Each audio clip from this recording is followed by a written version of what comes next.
Welcome to Career Tools. This week, how to have a great hotel stay, Chapter 3, Your Stay Itself. Here we go. So we almost never talk about what Manager Tools does, but in these casts, to some degree, we're using me as a bit of a guinea pig because I spend over 100 nights a year. In fact, one year I spent 199 nights away from my home bed. In the course of a year of travel, and having worked with a lot of hotels and put up a lot of conferences and dealt with a lot of complaints from people about various issues, we have some guidance about the hotel stay itself. Yeah. What to do while you're there to make yourself most effective when you're on a business trip. Okay? Yeah. So what are we going to talk about? So we're going to start with which room to choose, which kind of room. So we're going to suggest you choose a room with 2 queen beds. We'll explain why you want 2 beds in a minute. Stay packed or unpack, but do the same thing every time. Right. Tip the shuttle driver. Yeah. Tip the maid on the first night. Yeah. And use your checklist when you leave. Yes, not just when you No, pack. not just when you pack. I think we've already told them about having a checklist, right? We did the great packing podcast. Yeah, we did. With the video of me packing in my bedroom. That was a mistake. Okay, so choosing a room with 2 queen beds, and people always say, well, I don't need 2 beds. Why choose a room with 2 queen beds? Okay, because you can sleep in one and use the other as a surface for organizing your stuff, for, laying out your clothes for the day tomorrow, putting your electronics on, and so that you don't lose them in the bed that you're using. Right. Just generally being organized and keeping your stuff in one place so that you're less likely to lose it. Yeah, you can do this in a room with 2 twin beds as well, or a family room which has a bed and a sofa pull-out, for instance, because all those rooms are likely to be bigger than a room with just 1 king bed. And so what ends up happening is you actually get more usable space than having a king bed take up most of the space and not being able to use the rest of the space because it's just floor. Yeah, and on a business trip, you're on your own. So, a queen bed is plenty big enough. Yes, I think for most people, it definitely is. And hotel beds move because the maids need to get, oftentimes they do, and because they're on casters to make it easier for the maids. Yeah, they move both away from the wall and kind of sideways as well, so that the sheets can be tucked in underneath them all the way around. So the second bed, you can just shove it up to the wall. They're often kind of up to the bathroom wall, often in a hotel. And that gives you a bit more floor space in the middle and stops things rolling off the other side. Yeah, and by the way, I generally sleep in the bed away from the door, just a habit I have. And that way, when I walk in the room, the first thing I see is the stuff that I have on the bed that remains unmade. And generally, maids are interested in being efficient, and they see a bed that was not slept in. They'll just leave it. If I've laid down the night before, I lay down on the bed I'm going to sleep in, and I leave the other bed untouched so that when they come in, if there are things on that bed, they know not to make it. They know not to move the stuff on the bed. Yeah. And if they move the bed back, you can always shove it back into the corner. Yeah. And they're light because, hotel maids tend to be small. Yeah. Okay, good. Second thing is stay packed or unpack. But do the same thing every time. But you can't you don't mean stay packed, do you? I mean, what do you mean by stay packed? You tend to keep most of your stuff in your suitcase. Everything is in the suitcase, except those things that I hang up. Exactly. My shirts and trousers. Yeah. So that's what I mean by stay packed. Oh, so in other words, live out of the suitcase. Exactly. As opposed to taking everything out of the suitcase and put it in the drawers. Which is what I do. Now, why do you do that? Now, by the way, folks, to be clear, I travel 100+ nights a year, and you travel 15? Yeah, don't take my advice. So why are we making recommendations to do it your way? Well, I mean, I don't understand. No, folks, if you prefer, if you need to feel at home in a hotel, why anybody would want to feel that way, I don't know, but that's okay. If you feel that way, by all means, unpack everything in your suitcase. And it has been my experience over the years traveling with people who do that, is they leave things in drawers often when they're packing in a hurry the next morning. Either they had a drink the last night they were there and they overslept or whatever. Of course, I don't do that. I pack the night before. And when I wake up in the morning, everything except the clothes I'm going to have on and the toiletries I'm going to use are already packed. And I have a very, very precise way of going about putting everything back in the bag, including using the checklist. Mm-hmm. So we're not saying they must do it our way, but if you're looking for seasoned guidance, guys, leave your stuff in your suitcase and learn how to pack your suitcase so it's the same every time in order to make it the same every time when you travel. The issue is, as you say, consistency, right? Yeah. So whether you do it my way, which is clearly not as practiced as yours. As time tested, as battle tested, if exactly. you will. Yeah. Or you do it Mark's way, which is probably better. The key is to do it the same way every time. I know that I have to check every drawer because I know that I put things in drawers. Yeah. And when you're packing late or early, whether it's, whether you call 3 o'clock late or early, you're not at your best. I think the definition of late and early is pretty standard. Maybe I shouldn't think that, but it is. Late is before you go to bed, and early is after you get up. And it doesn't matter, 3 a.m. could be late or early. And the answer is, folks, you always pack late, meaning before you go to bed. And that way, if you oversleep, or if the power goes out, or if you inadvertently flip your phone because somebody tries to call you in the middle of the night and you put your phone on mute and somehow your alarm doesn't go off, or the battery dies in your portable alarm clock, whatever the case, or you just turn it off and forget where you are because you travel a lot, and suddenly you wake up and realize you have 15 to 20 minutes before you have to board for a flight, even if you're staying in an airport hotel. Packing in that situation it's just not going to happen. Yeah. So you pack late the night before and you get ready as if you have to get up and literally throw on clothes without a shower, without a shave, without any of your normal morning ablutions. You just go and make the plane. And in 20 plus odd years, 28 years of business travel, I've never once missed a flight, ever. I've had plenty of flights canceled, plenty of flights delayed, particularly through DFW in late afternoon thunder showers. And something else we found is that while this may put a pinch on some people's budgets, the fact is, if you're traveling with something and you're traveling with something that's important, by all means, buy it. Just go buy another one.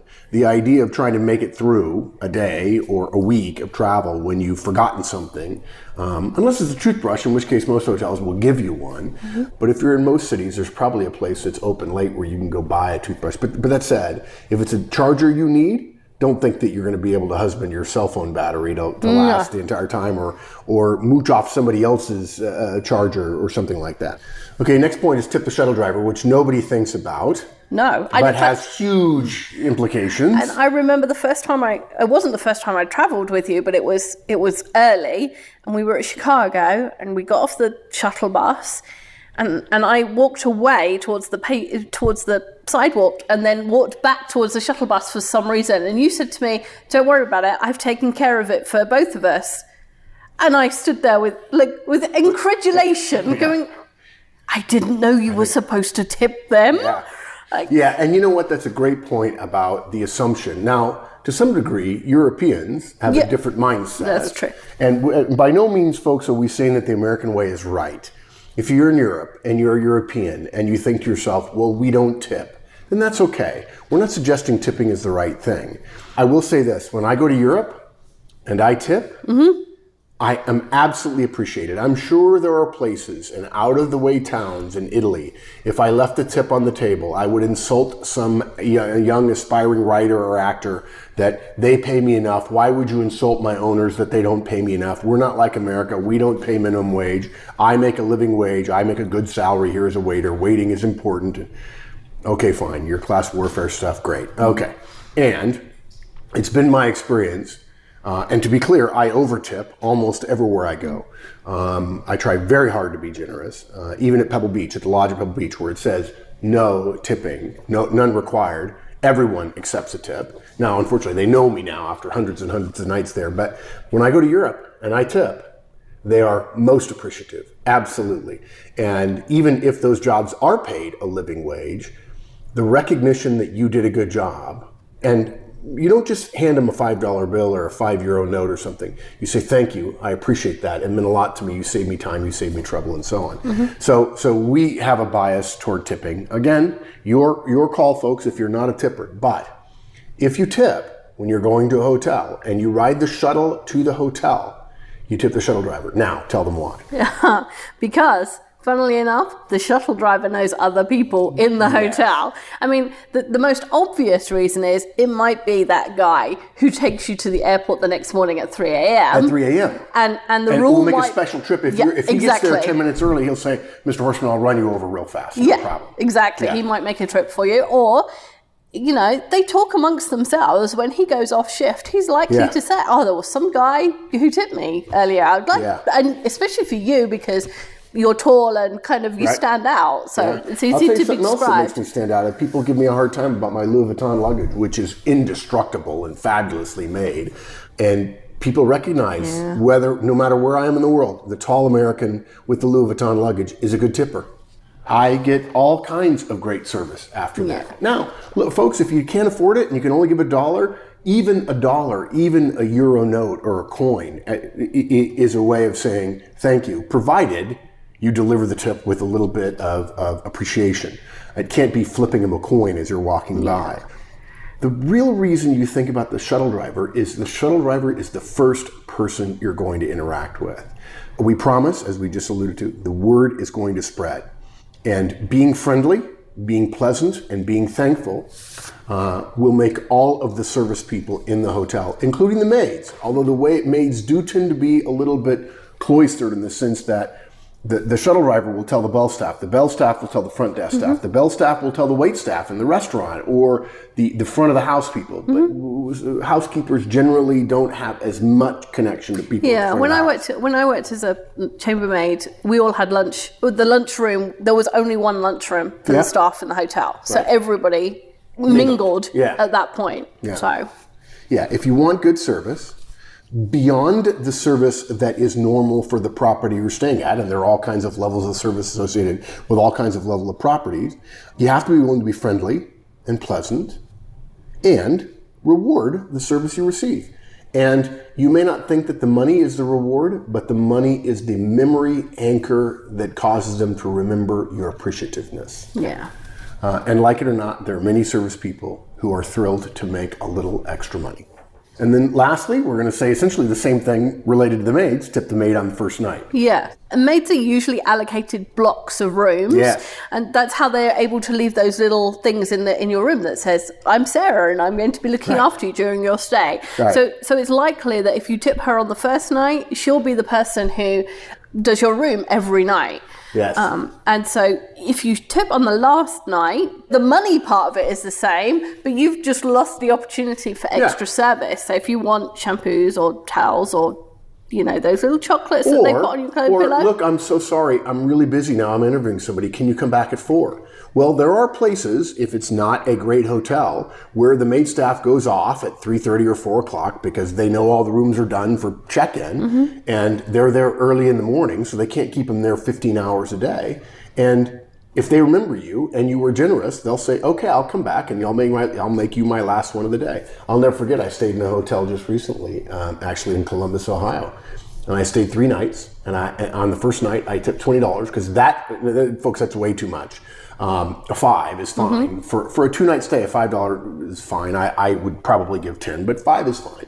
And there are some people who would say, by the way, that you shouldn't. Whatever you tip the first night, you should tip every night. That we disagree with that. And you don't have to tip $1 each night. But in my particular case, all I had was 20s. And on the first night, the first day, I tipped 20. And then I had a different chambermaid each day. And it was very clear what had happened. And I felt very obligated to tip 20 each night, which is probably a mistake. Or some of you would probably say, wow, that's a little profligate or extravagant.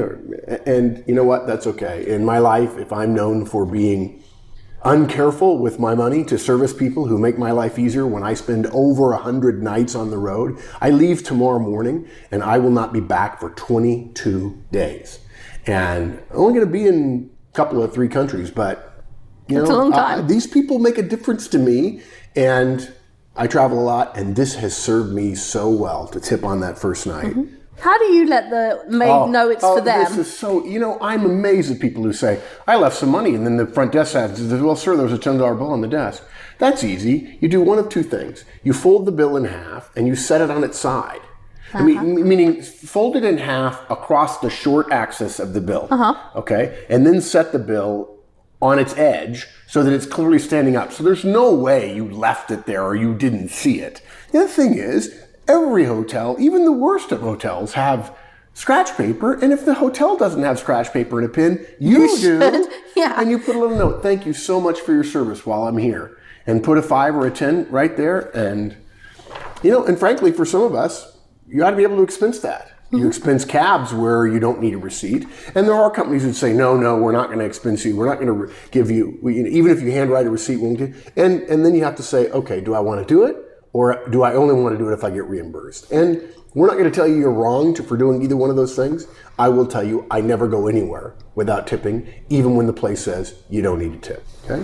And then the last point we want to make is use your checklist when you leave. Yeah. So the checklist that you started before that you used to pack when you left home. Yeah. Bring it with you. Yeah. You know, because sometimes you'll have your standard printout and you won't have brought everything, or you'll brought something extra and you'll have handwritten it in. So bring the list that you packed with you to the hotel, and then use that to make sure that you've packed everything before you leave. Yeah, and you have a tip about stripping the bed linen. Yeah, so if you take off the bed linen, pull it off all the way off, and which is how I sleep anyway. I tend to untuck everything, so that's okay. And you just pile it up in the middle of the bed. Then you'll know that there's nothing in the bed under the sheets and stuff. And I do the same thing in the bathroom with all the towels. Just get all the towels, lift them up gently, so if something falls, it's not your phone and it shatters, and put them in the tub. And then you'll know, you can see clean surfaces, so you can see if you've left anything. Just a little mention about packing. I didn't make a big deal out of this when I had the packing video, but I'm amazed at the number of people who say, I struggle with my toiletries because my DOP kit being the thing you put your toiletries in, is so big. And this is particularly true for gentlemen. The DOP kit tends to be a small version of a shoebox. It has the dimensions of a shoebox, height, weight, length. Guys, get a flexible bag that will lay flat, because a DOP kit, that size, will significantly affect your ability to pack well, depending upon the size of your suitcase. And surely you're doing a rollerboard, right, gentlemen? I'm leaving now tomorrow for 22 days on the road, and I will not take anything but a rollerboard and my briefcase, and I'll be fine. There are a couple of days that I'll be playing golf that I FedEx a couple of golf shirts and so on, so I'm not bringing those, but it's only 2 days out of the 22. And I'm amazed at the guys who say, well, the DOP kit's a problem, and so I end up just spreading my stuff throughout. You don't have to do that. Just buy a bag that allows your toiletries to lay somewhat flat, and you'll find that you'll be able to pack them much more easily. And something that we'll just mention as well, electronics. Every hotel has a pile of electronics. I imagine all of the Palm chargers are now worthless or being sold on eBay by hotel chains for $1. But the last thing you do before you leave the room is check every wall socket. Yeah. It is amazing. I have left, I can't tell you how many chargers I've left in wall sockets in suites where it's not where I would normally put it, by the bed or by the TV. It's in the other part of the room by where I was working the night before, and that's not in my mental checklist. So now my checklist is check every socket. Yeah, absolutely. And that's it. We want queen beds, 2 of them. We want to either pack or unpack. We strongly recommend staying packed, so you don't leave something in a drawer, particularly if you're not an experienced traveler. But whatever you do, do it the same way every time. Make it a habit so you don't have to think about it, so that when you don't have time to think about it, you'll still know what you're doing. Tip the shuttle driver, tip the maid on the first night. That's all about first, sending the right message. And then use your checklist when you leave. And the fact is, travel like this sounds romantic. I mean, how many kids have you heard me talk to that say, I want your job, Mr. Horstman, it's so romantic. I want a job where I can travel. Yeah, I know where all the airports and hotels are, folks. Rewarding good service helps you, and a system to make your life easier on the road. Frankly, to give you more time to talk to your spouse and to your kids and so on, rather than saying, I've got to unpack, I've got to do this, I've got to do that, I've got to check for this, oh my gosh, I've got to do that. It will make your brain less tired and make you fresher and better for doing the work that you're on the road for. Hope you enjoyed that one, folks. As somebody who's spent a lot of nights in hotel rooms, trust me, this is the way to do it. See you next week.